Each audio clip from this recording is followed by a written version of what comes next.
শীতের সময় গ্রামের বাড়িতে এসে নিজের আপনজনদের সাথে যদি আপনি ব্যাডমিন্টনই না খেলেন তাহলে জীবনে করলেনটা কি? তাই আজকে আমরা চলে আসছি ফাহিমের নানুবাড়ি গফরগাঁওতে। আজকে আমরা শীত উপভোগ করব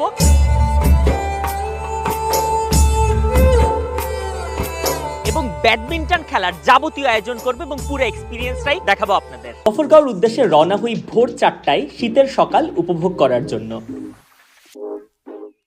আমরা গফরগাঁওতে পৌঁছায় গেছি এবং প্রথম যেই জিনিসটা আমরা করব সেটা হচ্ছে আমরা খেজুরের রস খাইতে যাইতেছি।